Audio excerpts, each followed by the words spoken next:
Bismillah ar-Rahman ar-Rahim. Alhamdulillah wa Rabbil Alameen. Aqibatun lil mustaqim. Wala udwana ila ala dalimin. Allahumma kina min dalimin wa fasikin wa munafiqin and kafirin. Muhammadan huwa sayyidina makbubana innahu kana rasul nabiyyan innahu kana sayyidin mursalin. Halin salam bikum ikwanina wa ahwatina fi din. Okay, my dear brothers and sisters, those who may show up in the future, those who may show up inshallah ta'ala. Assalamu alaikum, my dear sister Amina. I'm going to embark, inshallah ta'ala, on a series of tafsirs talking about some of the most pertinent where we can use it in today's lesson and today's time. And this particular surah and this particular Hayat in the Quran is very popular with me in particular, but it has a long history to it. And it has a measuring stick that we can use today. This is why I like this, where we can measure this. A lot of the Hayats in the Quran sometimes is very difficult to put it in context for today's time. But this one here, we can do it. And so the first surah, we're talking about the surah Al-Mu'minun, and it's the first verse in this particular surah, surah Al-Mu'minun. And the first surah is Bismillah ar-Rahman ar-Rahim, افلح المؤمنون. And we know that the history behind this is that it was a curious time how this particular verse was sent down to our Prophet alayhi salatu wasalam. And it was a measuring stick at that time too, because the Muslims were in dire straits. And the Quraysh, if you understand, I'm not going to go deep into the history, because if you are Muslim, you should have some indication of what happened in the prehistoric, pre-Islamic, and just as Islam was now off and running. And in Mecca, the Quraysh, their leadership were extremely brutal and harsh and arrogant. And so this was basically a verse sent down by subhanahu wa ta'ala to give the Muslims a guide into the dunya and the akhirah. And they showed how, yes, the Quraysh was very popular and they were very wealthy and rich and arrogant. And the Muslims were basically taken down. And their wealth was basically stripped from them. And so subhanahu wa ta'ala wanted to send this verse down to show that, yes, they were enjoying at that time the goodness of the fruits of their labor. And the fruits of their labor at the time was bad, okay? Bottom line was bad. So, and then in time, they lost all of this, and Islam continued to flourish. And even 1400 years later, Islam is still growing. This is the victory. This is, again, افلح المؤمنون. It's the manifest victory for the Muslims. Manifest victory, guaranteed. But of course, I know we're going to ask questions. Well, how about the Muslims today? We'll get to that issue, inshallah. We'll talk about that. And I wanted to talk about some of these things, because how can a Muslim be classified and having some remnants to this first verse in the Quran? It's something. It's not that complex, and we have to understand too, this particular verse in the Quran, there's a lot of underlining, what I would say, subjects to it to help you, guide you, in order for you to understand how can we get this manifest victory? How can we get this? How can we attain this? There's a lot of stuff, and our scholars wrote a lot about this one particular verse in particular. And so we look at it as for what it is, this, excuse me, I'm going to put this one out at this time. I wanted to show something, the verse, and the talking about the Muslims and how they were guided,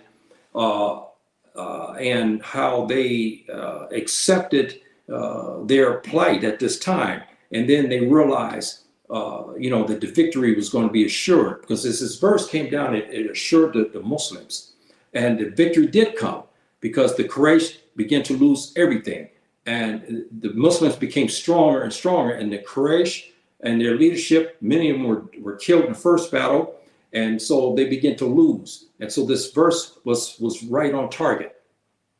And so we have to look at this, and then we have to say, okay, yeah, well, how do we put this in context of today's time? Well, we'll look at this and we'll say the first thing that we should ask: can the Muslims achieve victory over disbeliever governments and their repression? My brothers and sisters, there's 57 countries. It's only one in particular who is not under repression, and that is Brunei. All the others are under some repression of some sort because the disbelievers have a, as you heard me say many times, ungodly hold over them. And so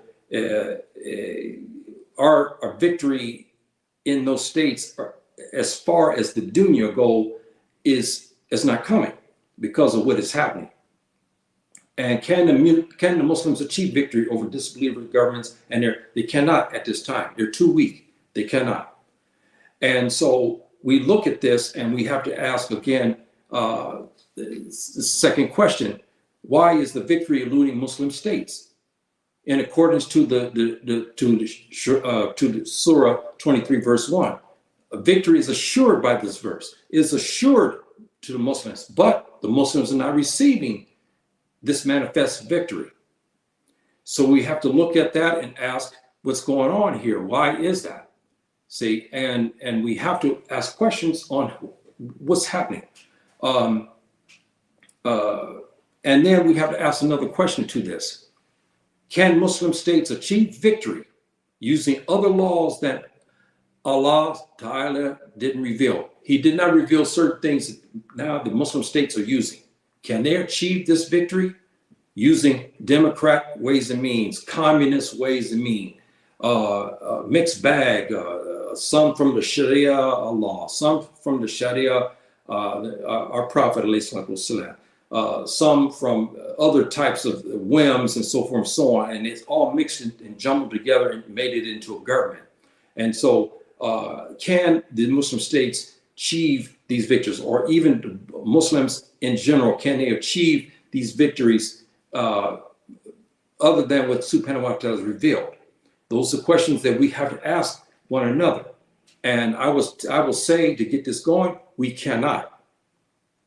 And proof of this is what we see in the state today. And look at all of the victories, starting from the beginning all the way until about the 17th, 18th century, about the 17th century.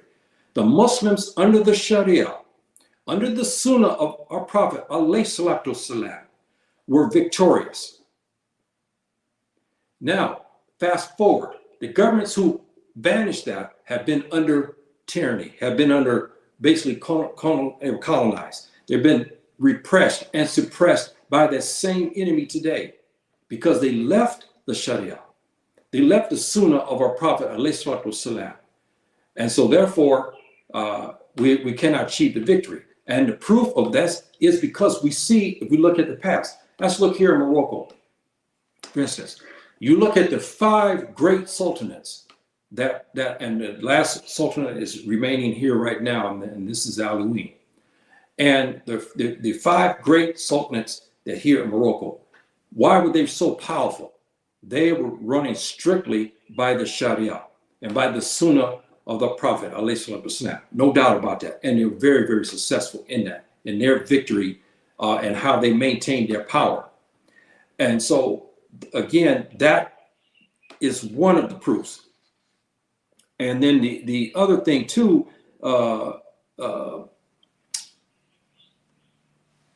evidence is in the Quran. His governance and complete obedience to Sunnah Allah, Sunnah Nabi, alayhi salatu wasalam. This is the evidence, because Subhanahu wa Ta'ala has never ordained any other governance other than his. There's no doubt about that. Nobody can come with any evidence. There's no scholars of all our great, beautiful scholars we had in the past, and even some to today, never have ever said that governance other than what Subhanahu wa Ta'ala has revealed is victorious. It's a manifest victory. It will get you to manifest victory. It will bring you a manifest victory from Subhanahu wa Ta'ala. It can't, because how? افلح المؤمنون. What is a believer? A believer doesn't believe in some other governments. He believes in his own government. He believes in Subhanahu wa Ta'ala's governance. He believes in his prophet's governance. So there, in a sense, is the evidence. افلح المؤمنون. What is a mu'min? He's a devout believer. Devout believers believe in the Sharia Allah, the Sunnah Allah, believe in the Sunnah of our Prophet, alayhi salatu wasalam. This is the bottom line. His governance, his disputes is by what? How's he solve it? By the Sharia. When there's a problem in a marriage, how's he solve it? By the Sharia Allah, the Sunnah of the Sunnah Nabiyana alayhi salatu wasalam. So that again is the proof.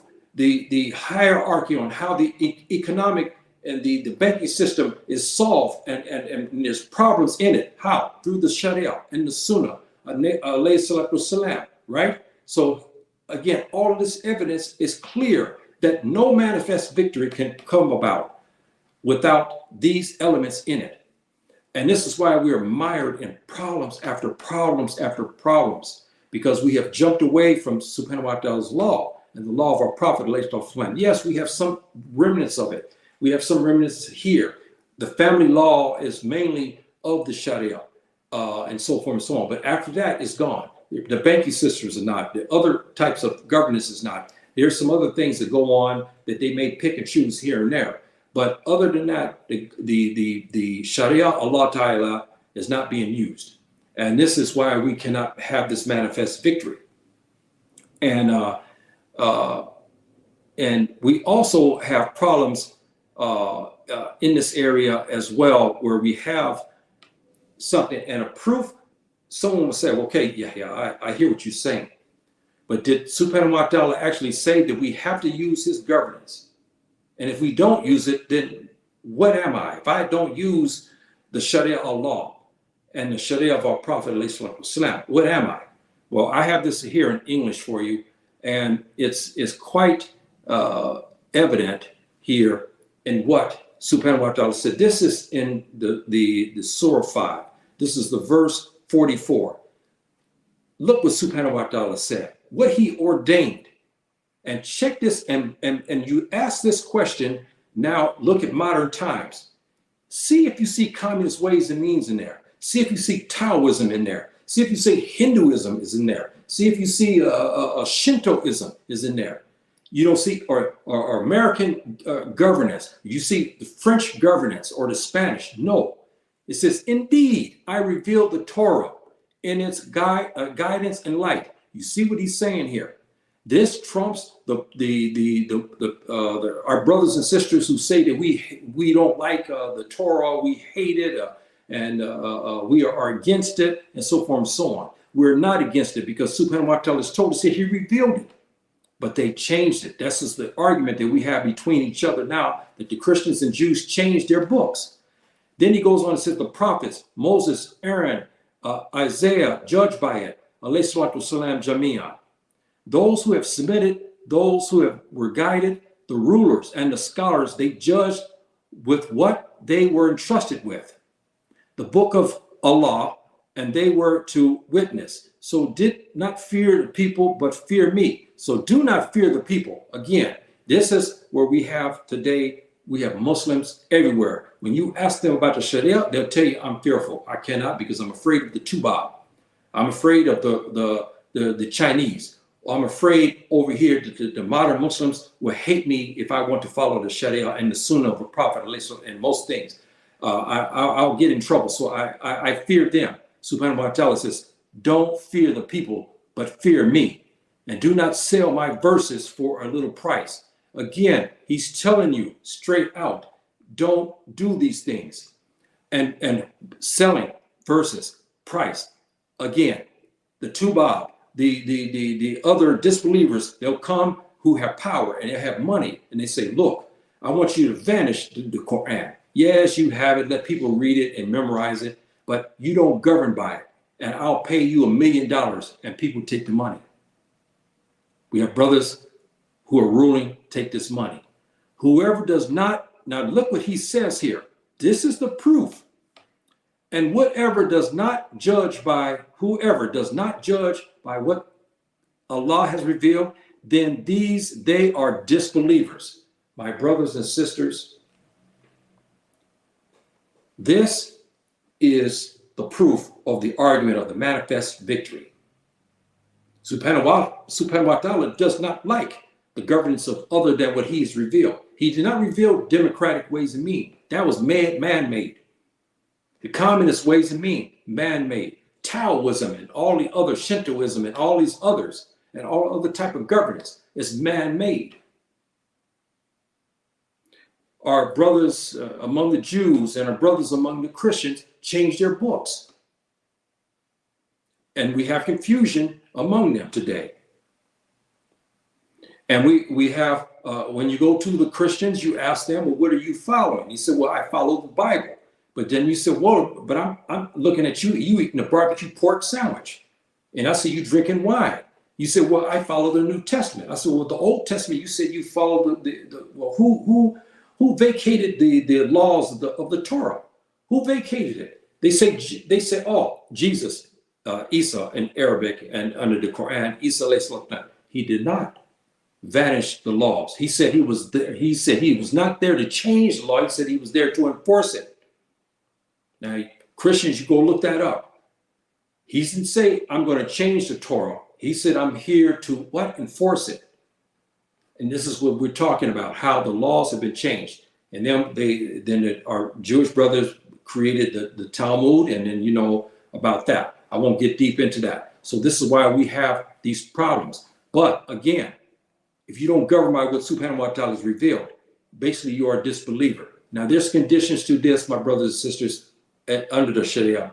Because if you have a ruler and you have the Tubab who's sitting out above there with guns and he's got high-tech military madness from the air that can drop down on your country that kill millions at a time, which we have today. And they tell you, if you go by the Sharia, I'm going to drop these bombs. Brother, you have no other choice. You must save your population. But in your heart, Subhanahu wa ta'ala knows that you don't want to govern by what they tell you to govern by. You can't call him a disbeliever or a kafir. You cannot. That's why I'm saying this verse is not a generalization, but it's something to give you a guide, and it's also something to use as a punishment, but also to help you to understand what our government is supposed to be as Muslims. But we have conditions to that, my brothers and sisters, like I gave you that. We have some rulers who are deeply, deeply indebted to the Tubab governments, no doubt about it. Already have outstanding loans with the Chinese government. And they can't, and the government, they say, look, we want certain governance would benefit us. And you have to do it in order so they don't choke out your population. You have no other choice. But they should never got into that position in the first place. But that's neither here nor set right now. That's another discussion for another day. So, my brothers and sisters, I'm hoping that you understand this avenue and this window of the manifest victory of افلح المؤمنون.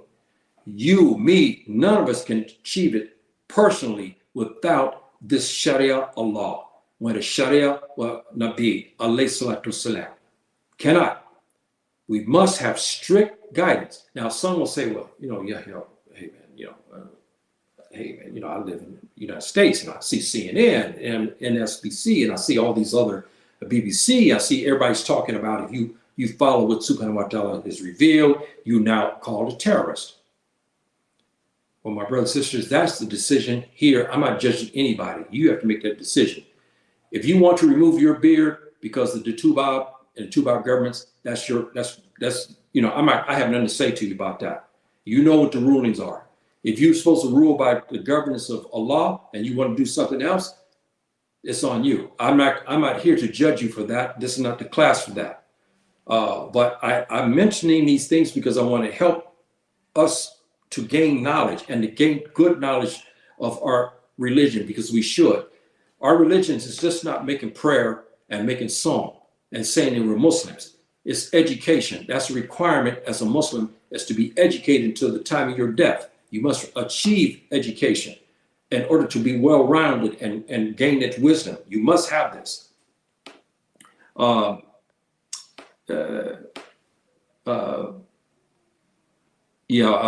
dear sister here, Amina, says here, she says, precious surah mentioned that the real success comes with establishing, offering salat, zakat, and with firm connection with Allah.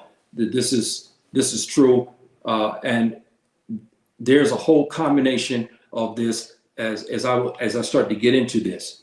There's a lot, and that victory. And if you look at those first 11 verses, this helps the Muslim to achieve this victory by following that guide. The first 11 verses of this surah, Surah Al-Mu'minun 23, gives you the perfect guidance. It's clear cut. It's not ambiguous. It's clear cut. Those who protect their salat. I mean, it goes down this list. Those who pervade from illegal sexual relations and so forth and so on. It gives you all of these guides, and this helps you in order for you to be the best Muslim you can, and not only that, to achieve this victory, manifest victory. The manifest victory is not just with war. We're not talking about now it's time for us to take arms to go to fight. That's not the time for that.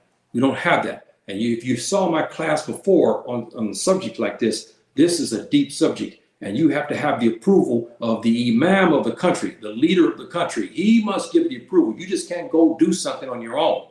This is the basic fundamentals of our religion under the Sharia. We don't follow it today. But again, that's another subject altogether that we get into, and I've talked about these particular subjects in the past as well. Now, we see some things here, and the verse here I was talking about, 44, and this is in the Arabic language, and it's written. And if anybody notice how the Arabic is and how the script is written, and you know that the script and the beauty of it is one of a kind. There's others that are similar to it. But if you look at the way it's written, and you see the lettering, and you see the Quranic Arabic and the grammar to it, it's complex. This has to come from Subhanahu wa Ta'ala. It didn't come from a man. And this is why this language is so beautiful, and it's Afro-Asiatic. And it's a beautiful language that Subhanahu wa Ta'ala revealed it in. And so here, Subhanahu wa Ta'ala, this whole verse is telling us again what we saw in English. This is in the Arabic. When you read this in the Arabic language, it has more connotations to it than when you do it in the Arabic, in English or Latin or Spanish or some other language, or German. It doesn't have the same push and oomph to it. It just doesn't. So I give you that because I wanted to show you, for those who are not speaking Arabic, how important learning these language and how they, how it is. Now, let's get into the issues of what's happening with the brothers and why we are not getting this victory. One is this. Let's look at this. The disbelieving governments of the West spent billions to defeat the ragtag Mujahideen Groups, whose platform was the Sharia Allah Ta'ala. Now, what do we mean by that? They're still spending, I think probably by 9/11, start of 9/11 to the present day, they've probably been in the trillions. The West has spent this money trying to defeat the Mujahideen Groups and defeat Islam, period, by designating, by creating laws worldwide. The disbelieving governments have created laws to really hamper Muslims, law-abiding Muslims, Muslims who do nothing but only worship their Lord. That's it. And they have been classified in different aspects, which is wrong. And we look at this, and there's something curious, my brothers and sisters, and I want you to bear with me when I say this to you. The Mujahideen Groups, we have some notorious ones. I won't have to mention their names. And we still have notorious ones today. I won't mention their names either. And all of them are running on some platforms of the Sharia. And they have not been defeated. Interesting, isn't it? With all the high-tech military madness that the U.S. government have, and Britain and France and some of the other European countries, even Russia, they can't seem to get a hold and quash out these Mujahideen groups. Each one claims to be working on the Sharia.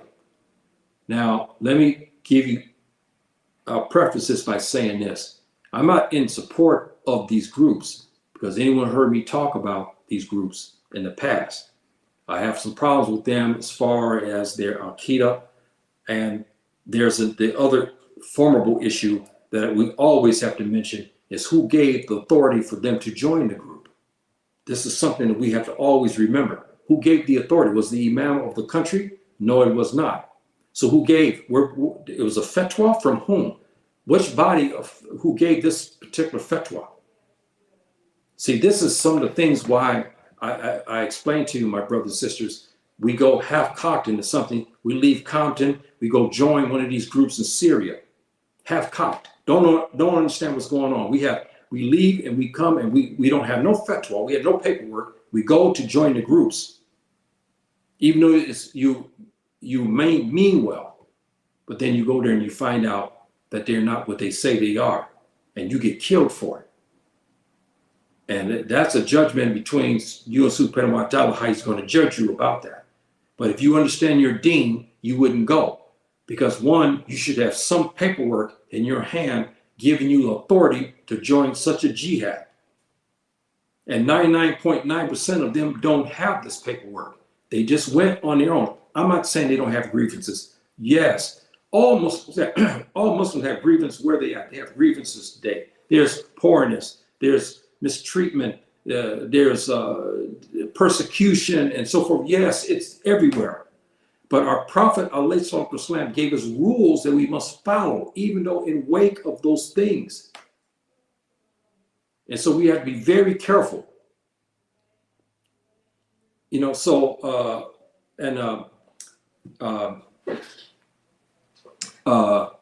so I'm hoping, my brothers and sisters, that today that you got something out of this and you start to gain some knowledge and gain some wisdom too, and look at this, because this is something here that is very interesting. And you think about this. If you pull up, it's hundreds of Mujahideen groups. Some are 50, 100, they're ragtag. Many of them just ragtag groups. And we can't seem to handle them.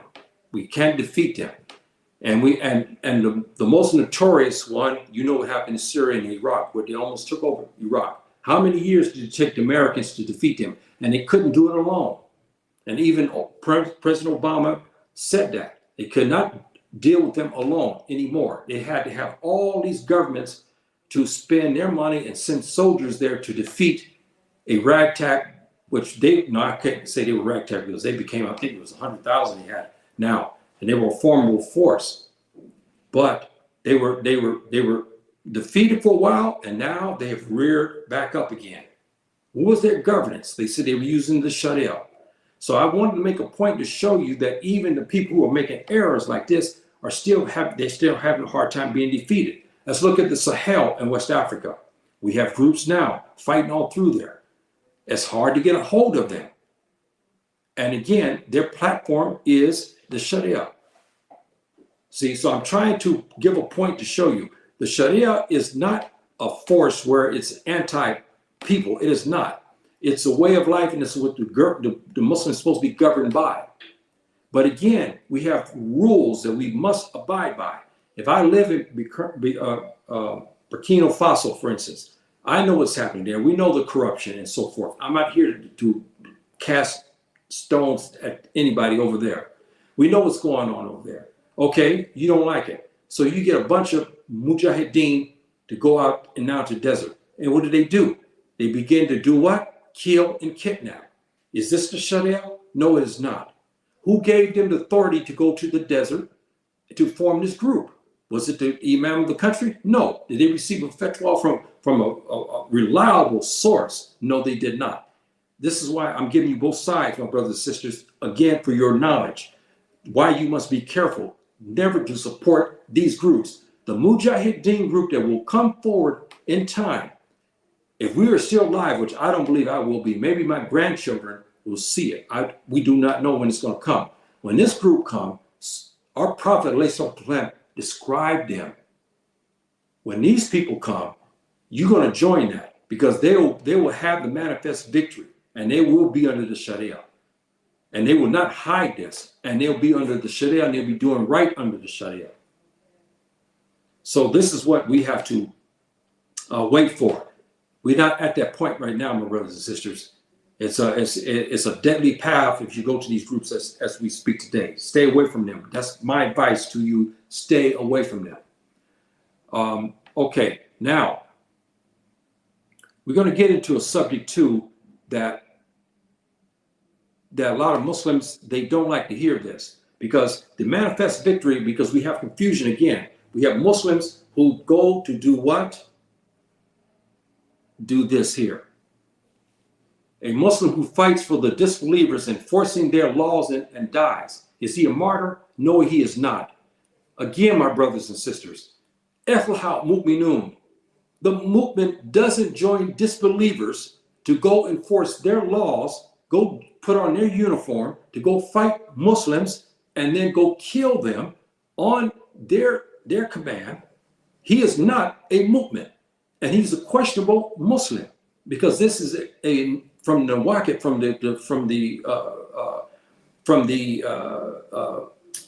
well, my English here, come on now, no waqit, from expedition from Islam. So the Muslim who fights for the disbelievers, enforcing their laws and dies, he is not a martyr, my brothers and sisters. I'm sorry, he is not a martyr. The same goes for these ones you see, especially like in Sudan, beloved Sudan. I have heritage there, and I have family there. And, you know, I love my brothers and sisters there in Sudan.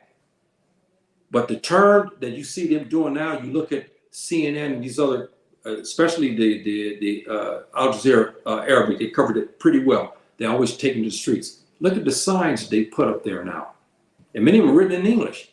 We want democratic ways and means. This is what they say. So when you look at that, my brothers and sisters, first thing you think about is that surah here. Okay? قَدْ افلح المؤمنون. Interesting. Manifest victory. Guaranteed victory by subhanahu wa ta'ala. And then look at the verse 5. Okay, excuse me, it's surah 5 and verse 44. When subhanahu wa ta'ala, remember what he said. He said in that, he said that you here he says that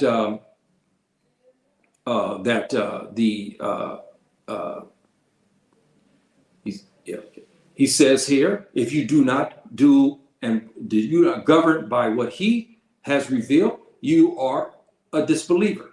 See, so again, my brothers and sisters, this is a very, very sad epitaph for us today, because we are doing this. And so Muslims fights for the believer to enforce their laws. He's not a martyr, he dies. He's shot down in an airplane, or he goes in an airplane to go to the lands of the Muslims to fight his brother. He dies on his way. He's not a martyr. And the Muslim who goes and assists the disbelievers against the Muslimin, dies defending them, their ways, their open disbelief, he is not a martyr. Again, when you sign on to join disbelievers against the Muslims, you are them. And Surah 5 again, verse 51, subhanahu wa ta'ala says, if you go among them, if you go with them, you are among them.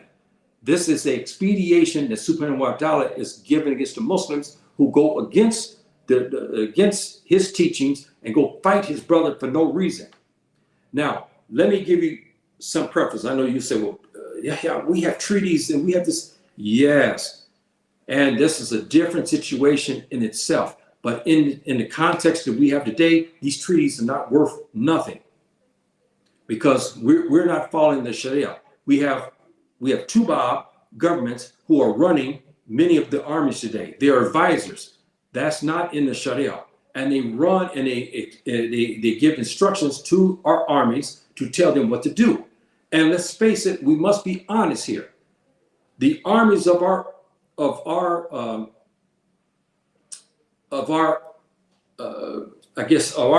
nations today, majority of them, not all, are being run by the disbelievers. No doubt. Okay, we know this. They've been run by disbelievers.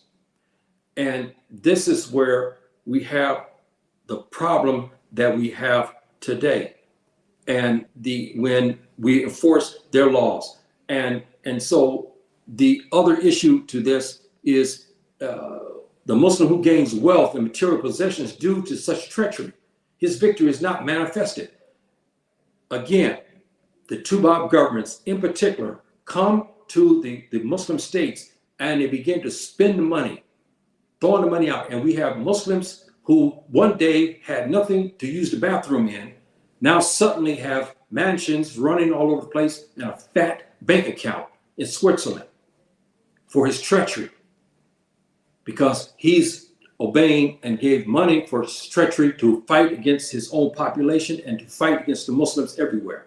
His victory is not manifested. It is not افلح المؤمنون. It doesn't classify to that. It classifies as disbelief. And it's from the Nawaqid number 8, meaning that you've assisted the Mushrikeen against the Muslims and you're casted out of the religion because of that.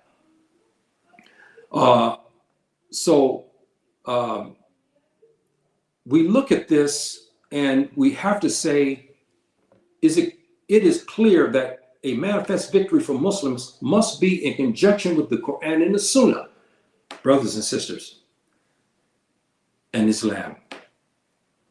I can't stress this to you more than I can right now.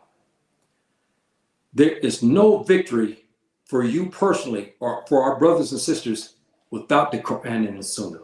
Without understanding the Quran, what subhanahu wa ta'ala is asking of you, not understanding the Sunnah as well, and understanding it right. We have a lot of misfits who are, making people, we have brothers, I know in not LA, no, there's some in LA, but I know in New Jersey, there's some other places, we have imams taking the brothers to the cosmos, have you concentrating on things, reading signs of the sky. How many stars? What happened when the clouds do this? This is not the sunnah of our Prophet. He told, if you follow that, you're not among us. He said this. So you got to be aware of these two type of treacherous type of Muslims who preach this.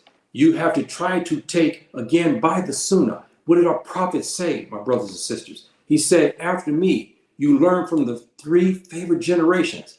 Did the three favorite generations take us to the cosmos? Did they have us concentrating on if subhanahu wa ta'ala was right-handed or left-handed? If subhanahu wa ta'ala eats in the morning or not? If he uses the bathroom? This is what they have us concentrating on. Some of these groups, these deviant Islamic groups, stay away from it. There's many running around in the United States in particular, and in Europe as well. Stay away from them. You cannot have the victory. You will never gain victory from that type of thing. Anybody who ushers in a bid'ah in Arabic, innovations in the teachings of Islam, you're not going to get no victory. You may get a victory here and there. You may get some wealth here and there, but you won't get the manifest victory, which will help you to go into the promised land. And this is what we're after. And we want this. Now, the evidence is in the Quran. my brothers and sisters, and the Sunnah too of the Prophet ﷺ.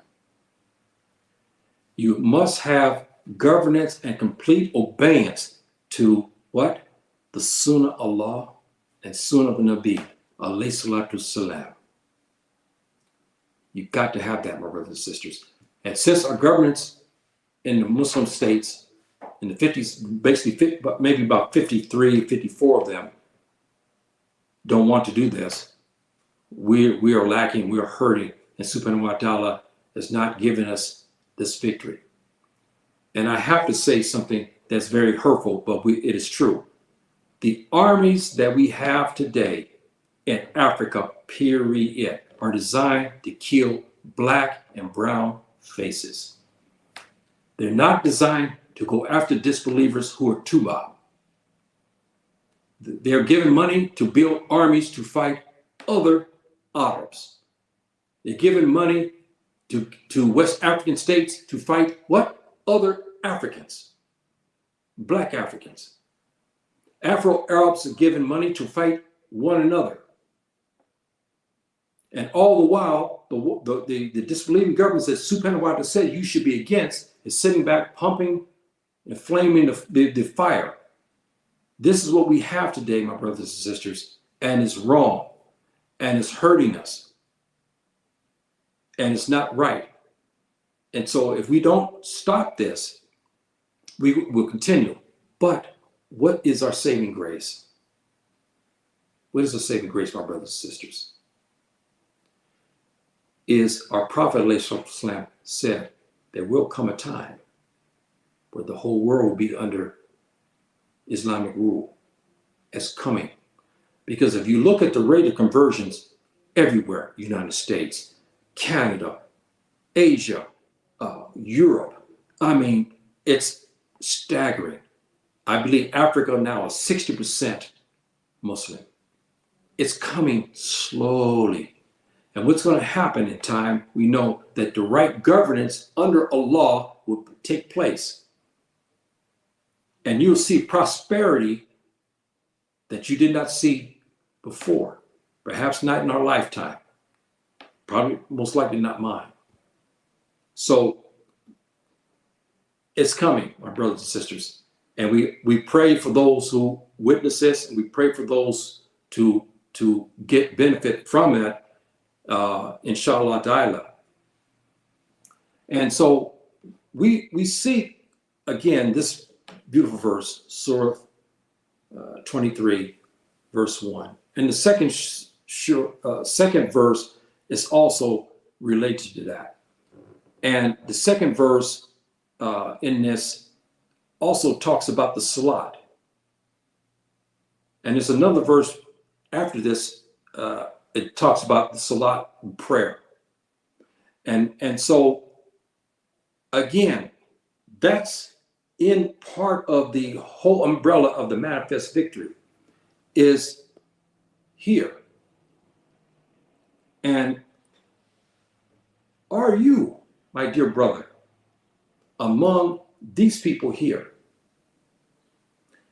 In the Quran, subhanahu wa ta'ala has two names. He talked about the Rakhain, the Sajideen prostrations and the kneeling. This is what he says in Arabic language. You find this quite a bit in the Quran. These are particular people whose prayers are strong and guided by subhanahu wa ta'ala. You have to ask the question, are you among that? And this is part of the manifest victory. And you have to have this type of thing, and you have to have this type of conviction in order to gain this, because the manifest victory, my brother, sister, again, it's not, I must add to you, it is not bullets or getting guns. The victory, the manifest victory that's going to be taking place until now, there will be wars here and there. It's going to happen. But right now, it's going to be taken, the Islam will be taken by what? By the sword? No. By the heart and by the conviction of the Quran, because it's a mercy to mankind. And we see the conversions are staggering across the world now, staggering. So we slowly, they say that Europe will be completely Muslim here, another 8 to 10 years, the Western Europe will be basically Muslim, okay? I mean, bottom line. And the United States, they predicted, I think around about maybe 2050, 2060, that you'll have predominance of Muslims in it. There will be the most dominant population in it. They're talking about 2060, around, they're predicting that. This is the amount of conversions. So the Islamic rule and power is not going to come from its bombs, because they don't have that. They don't have planes now. They have fighter planes here and there, but not enough to take on the superpowers. The superpowers and the Western governments will be defeated because its own population will come to Islam. They can't kill off the whole population. They can't kill it off. They can't. And this is they know this. This is why they attack the Muslim states as they do. And we have to be very, very mindful of that. And we must keep our hopes up that this will come and that we will have this manifest victory and whatnot. And I want to show you something here. This here is an old picture here of Moroccans and so forth and so on. The brothers of this time, they were rough. They were fighting because they were fighting the colonial powers and so forth and so on. And they did not want to have nothing to do with colonial rule, so they fought. This is something that's prevalent all through Africa, and this is something that we've had that's everywhere. Morocco in particular is noted for its fight against colonialism, and they, of course, at the time they defeated it, and they had the history of Morocco is very, very pointed, and the sultanates they had in it, they were very, very powerful. And so this is I wanted to show you the picture of these men and how they were, and also I want to say that we look at this and we have the question again, my brothers and sisters: how can we achieve this victory? We must achieve victory with Subhanahu wa Ta'ala's help. We get this help when we use his governance. And if you look, and I'll say this and I'll get ready to close, my brothers and sisters. We have one beautiful example of what we're talking about. And I'm not agreeing with what they are. I don't even know what their Akida is, to be honest. I mean, I've read things, but you know how it is in the newspapers and on newscasts. I don't know. And I never heard the scholars talk much about them as well, because none of us, they have been kind of secretive about what their Aqidah, okay? Afghanistan. These brothers have been waging campaign to expel the Tubab. He expelled the first Tubab, the Russians, and then he basically expelled the second Tubab government, which was the Americans. And he ran the Sharia with all the technology that we had at our disposal. The American government could not defeat these Mujahideen group who were operating under the Sharia, and they don't hide that they use the Sharia. Again, I'm not backing them because I don't know what their Aqidah is. And you have to understand something like this as well. I cannot talk against them, and I ain't talking for them because I don't have enough information, because I always look to see what our scholars have to say, not CNN. I don't go by what they say. And MSNBC and some of the other Tubab news outlets, I don't go by them. Or even some of the other newscasts, I don't go by them. I go by what our scholars tell us, our learned men tell us about them. And they don't have much to say. So since they don't talk about their Aqidah, I stay away from it. And I don't condone them, and I don't talk against them as well, because I don't have enough knowledge. But I do know this, that they run their platform by the Sharia and they weren't defeated. And we have a pattern. We have all these groups who are operating by the Sharia. They're not being defeated. They keep growing. And each one says they're operating under the Sharia. Now you see what the wisdom I'm giving you.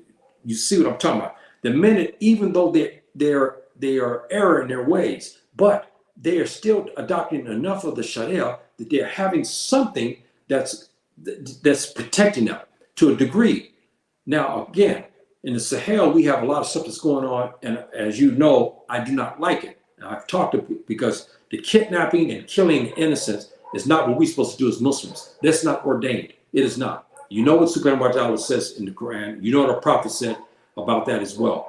We cannot do this, but we have a lot of that. And we can't go kidnap nobody. Now, in a time of war, if you go now and start to fight the Tuareg governments, and you can go kidnap some of their officials, that's different. That's a time of war. But you can't do this against other Muslims. We have this happening today. We have this happening. We go kidnap another Muslim to make him pay ransom. That is not Islamic. That's criminal, my brothers and sisters. Okay? That's the bottom line.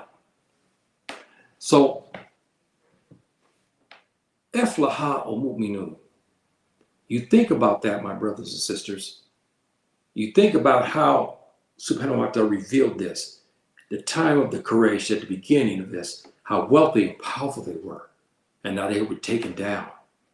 They thought they had the manifest victory. They lost everything. The Muslims continue to grow, and we still continue to go higher and higher. We have a lot of people in this world who are Muslims, and it's growing at a faster clip than any other religion. The manifest victory is going to come when majority of these billions that are now becoming Muslims are joined together under one commander, under one governance, under the Sharia, Allah, Ta'ala, and the Sharia of our prophet, alayhi, the currency, and we'll have the blessing from Subhanahu wa ta'ala. We'll have fatwas, and we'll have an imam of the country, of the nation, of the Khalifa, who will say it's time to make jihad, to fight. At this time, you are ordained to do this, and you will fight. You have no choice to fight because you're going to be killed when the great pretender comes. We know him as Ad-Dajjal. The Christians call him the Antichrist. We have that name for him, and we know the precursors to him. Now we see Trump and some of his goons and some of the craziness coming from these people. These are Antichrist people, I say in English, but they're the Daifatun Ad-Dajjal. That's what we call this in Arabic, the party of the devil, of the Dajjal. So it's coming, my brothers and sisters, that this manifest victory is coming, but it can't be achieved until we use his governance, and we are one nation. We have one imam of the country. And again, my brothers and sisters, I cannot stress this more. Please take consideration your position. And we know that some groups advertise, they have their websites and advertise, and they say they're paying salaries and so forth for you to go join them. And you look at your position there in Mobile, Alabama, you working at a liquor store, or you, not a liquor store, excuse me, but a convenience store, or you working at a gas station, or you're not working at all. And suddenly you pull up their site and they're telling you, hey, let's come join us over here in Syria. Come join us over here in Pakistan. Or come join us over here in this place or that place. Or come join us in Yemen. And we'll pay you a salary. Don't do it, my brothers and sisters. Hear what your brothers say today. And the evidence is clear in this. Go back to the fundamentals of our religion. And you have to have approval of this if you want to do this. Not my approval, but you have the approval of the imam of the country, a Muslim ruler. You don't have that. You must have some type of fatwa, something that gives you authority. We don't have any of that today. So therefore, you can't go join those groups. Stay away from those groups, my brother and sister. Even though they're running under the Sharia, but a lot of it is not under the Sharia. They have their own whims, because you know that by their kidnapping and killing innocent people and bombing. That's not Sharia. So that's why I say stay away from that. Don't get caught up in that because you see there's money involved, and you get the war booty and so forth and so on. They will look, you get 1/5 of everything we take. When we go take a city, you get 1/5. You know what? A lot of the cities that they take are Muslim. So you're taking their wealth. What kind of justice is that? You go to fight them. Yes, they're wayward. They may be outside the Sharia, but you go there to fight them and you go take their wealth? No, brothers, that's wrong. So I'm just giving you that because I want you to take this and to understand for what it is. افلح المؤمنون is complete obedience to subhanahu wa ta'ala and to our Prophet and the way of like the sunnah of Allah, the sunnah of our Prophet. No deviations from that. The fundamental basics from him, our Prophet and from the three favorite generations, and also from our favorite scholars and our madhabs and so forth, who help govern us and what we do and what we think and how we solve disputes. This is what you go by, my brothers and sisters. The evidence is clear. Don't join these groups. Okay? The evidence is clear. If you read that and understand that, you will never join these groups. Stay away from them. A lot of them are wayward. Stay away from them, and they can get you killed. And I do not know what subhanahu wa ta'ala will say to you, but I can imagine when the angels question you, because they'll ask you, well, Yahya, did you get approval to make this jihad? And now you died in this land. Did you get approval for this? What I'm going to say? Who gave me approval to go? Because of the money? See, this is what I'm talking about, my brothers and sisters. And we have to be very wise as Muslims because you can be tricked, and be very mindful of that. But on the same token, and I'll close with this, the disbelievers, be careful of them. They too will get you killed. The disbelieving governments of the West spend billions to defeat the Mujahideen Groups. They do that. And they are paying money for this. And don't accept that. Okay? Don't take that. The Muslim who gains wealth and material possessions. We have many thousands of Muslims now are gaining wealth from the disbelievers. Don't join them either. So don't join the Mujahideen groups that we know today. Stay away from them. Don't join the disbelieving Tubab governments and their agencies as well, because they will get you killed. And the Muslim gains wealth and material possessions due to such treachery. His victory is not manifested. It's not.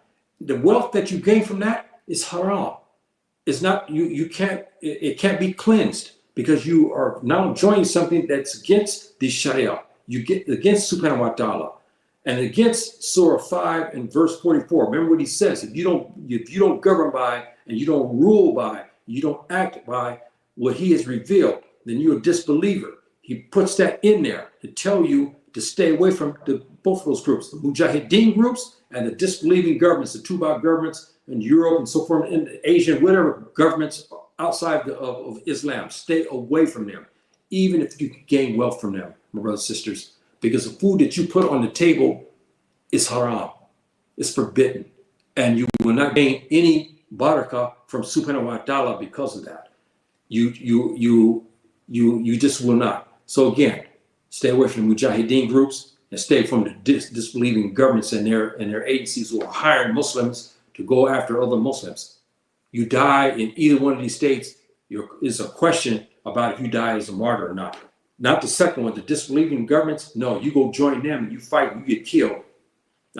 We know that you're not a martyr. You're not a martyr. That's the bottom line. Questions, and there's disputes among the scholars about those who join the Mujahideen groups. There's a big dispute. So wherefore we can't label these brothers and sisters who do this, who run off to Mujahideen groups, because we have disputes among the scholars. Since they're disputing, we cannot say anything. But there's no dispute among our scholars about these Muslims who join disbelievers against the Muslims. There's no dispute about them. They're not martyrs. That's clear cut. So just be mindful of that. And again, my brothers and sisters, always remember, the evidence is in the Quran. The evidence, my brothers and sisters, is in the Quran. Either way you look at it, joining Mujahideen groups who are wayward and joining disbelievers, the evidence is in there. And you have to ask the question about the governance.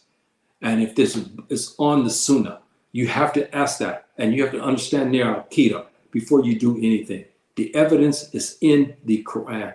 That's the most important thing. And what subhanahu wa ta'ala tells us, and I will close, what he's saying, when we have a dispute, we always go back to original sources. If me and you dispute about this issue, you say, no, yeah, I disagree with you, brother. I think I can go join the army over in the Mujahideen Group in Sahel. Other brothers say, I disagree with you, brother. I think I can go join the U.S. Army and I can go fight in Afghanistan, or I can go fight in Yemen or some other place against the Muslims. But we have to go back to the original sources. What did the original sources say? What did it say in the Quran? And what did it say in the Sunnah of our Prophet, alayhi salatu wasalam? And that give you your answers to that. So my brothers and sisters, those who showed up in the future and so forth and so on, the talks I have about many of the verses in the Quran, it may not be to many people's liking. And I understand that. But I'm not here basically for that. I'm here to give us overall knowledge, even for me, to gain knowledge and to get understanding, so that way, it'll make us better and more rounded. Because when we talk about the Quran, we're ignorant, especially our brothers in the United States. We have complete ignorance of the Quran. We just do. And it hurts us, and we get in trouble because of that. And that's why we are subject to deviant groups, because we do not know and understand this book and the Sunnah of our Prophet, alayhi salatu, and it gets us in trouble. So we have to eliminate this element here and start to learn it. So I give you these things. They give you a little knowledge for you to do your research in, to help you to gain that. There's a lot of people don't want to hear this, and I understand that. I'm not faulting you for that. I may not even get 2 or 3 views. That's okay. Because subhanahu wa ta'ala, I try to please him. I try to please subhanahu wa ta'ala and to bring forth what it says in the Quran, what our scholars say, and what did the teachings say about this, what our prophet has said, alayhi salatu wasalam. And this is what I try to go by to give you this. So my brothers and sisters, if I offend anybody, this is not my purpose. I didn't make judgment on anybody. Those who are doing the things we talked about today, it's on you. And you know what the rulings are from our scholars who said this in the Waqi' al-Islam, and you know what subhanahu wa ta'ala says. And then this is what I say. And you know what I always say in Arabic on this, Innani aqulu ma yuqul. I say what the Quran says. I say what it says. And I cannot go wrong. I say, Innani aqulu ma yuqul. I say what it says, and that's my conviction. Okay, my brothers and sisters. Salam alaikum, Femi Ali. Yes, thank you. And my dear sister Amina, and those who will show up in the future. And if you like the content that you get from your brother, come to YouTube and subscribe, because I try to give the truth. I don't mix words. And I try to give you the best knowledge that I can when I get something, I try to pass it on to you. And so I'm hoping that some of the brothers and sisters, if you like, check out some of my videos, and before you decide that you want to support me, and make sure that you think that I'm right. If you don't like it, then don't join. I understand. I'm not judging you for this. If you do like the content, then come to join. And I appreciate that, and we can learn together, because I'm a student of knowledge, and so we must gain this knowledge, my brothers and sisters, and this is what I'm about.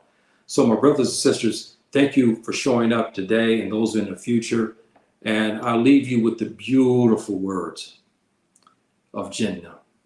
Salamu alaikum, rahmatullahi wa barakatuh.